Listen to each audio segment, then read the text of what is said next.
Hey guys, welcome back to another review, this time for TT Isle of Man. So this key was provided to us for free for reviewing purposes, but in no way influences my opinions or thoughts on the games. So thank you Maximum Games for giving us a free copy to go ahead and do this opinion piece. And before we start, I'd just like to say I'm an experienced racing player, from Dirt Rally, MotoGP, all across to Forza and stuff like that. I love racing, it's my passion. I've played hundreds of racing games. Now, the reason I bring this up is because there's always that one person, you suck, you didn't have STM on, you didn't have traction control off, or blah de blah de blah. But anyway, there's going to be that one person who does say that anyway, so whatever. But we're not here for me, we're here for the game, so let's dig deeper into the game's background. So it's developed by Kylotonn games, and oh boy, we go way back, way back. This is like back to 2013 when I was first introduced to them with their title Motorcycle Club, and oh my lord, was that game bad. Now I won't get into the details of that. You probably just check it out yourself on Steam or Xbox 360, and oh god, it was a really bad game.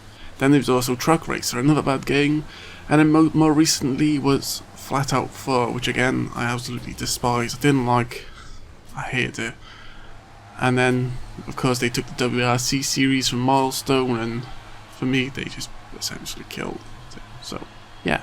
So my hopes going into this game was pretty low, but I was actually quite interested because they piqued my interest with the fact of they had quite a good selection of bikes, and from the research I did, the one track, the Isle of Man track, was, the whole full laser scanned I am shebang thing, and they had around, I believe it's 9 fictional tracks with it, which was quite interesting to me.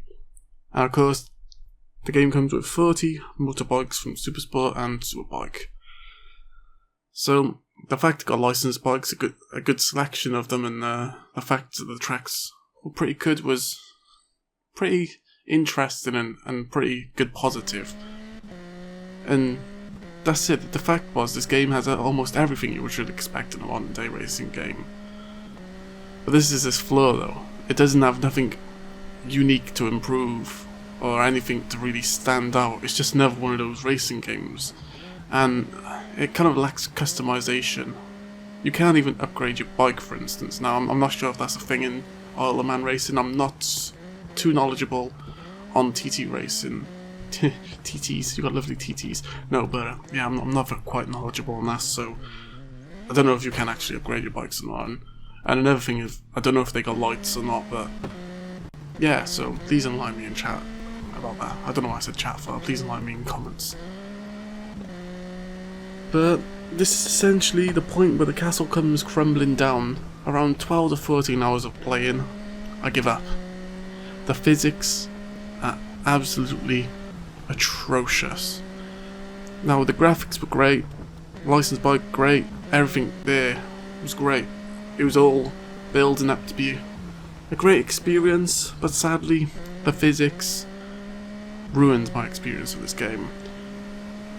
Now, it's hard for me to kind of explain, but basically when you turn in corners, it feels like almost that the track and that the bike will just kind of decide on whether you're gonna crash or not. Like normally, if you're playing Forza or something, you can feel like if you're overpowered, like putting too much power into the wheels or something, you can feel it. Sometimes you do crash, that's a give and take, 20% of the times I crash, it's just from human error, but it's just 80% of the time I crash on this game feels like it just because the game wanted me to crash, which just frustrates the living shit out of me, and it just makes me stop playing. Now, I have come across ways to stop that, but you gotta just go really slow, and I mean, it's a race, so you go really slow around these certain points in the tracks which fuck you up, and it just, the AI will just get in front of you then, and then you got no chance of catching those up, and then you try and push harder, and then, because you're pushing harder, bam!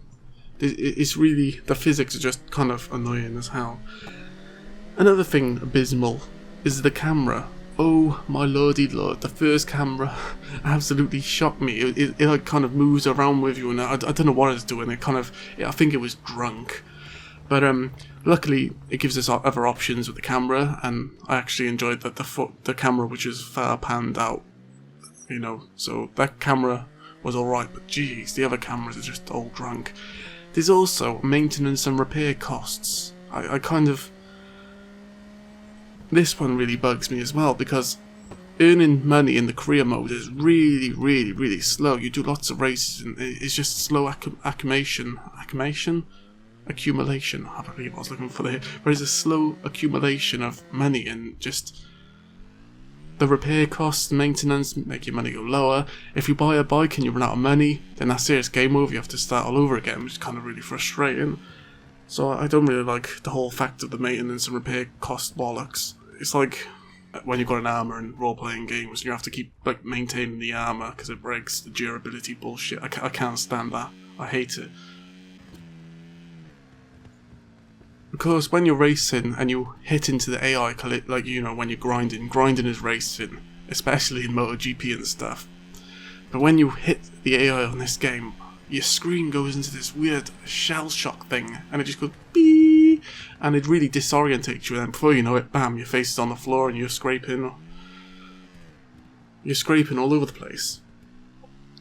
So, another thing I've got to mention, that basically, the fact is the physics are bad. They'll control whether you'll crash, and there's no rewinds, so I mean, now I'm not really one for rewind in simulation games, I mean, you know, but the fact is I just feel that the crashes are just too unfair, that having rewind in this game would be pretty a just thing. And yeah, so if it's not the AI, if it's not the bad physics, it's nighttime. Well, evening races, as they say, which basically is really funny because there's certain parts in the track which are just pitch black, and you're like, where the hell am I meant to go? You don't know where the fuck to go. You crash.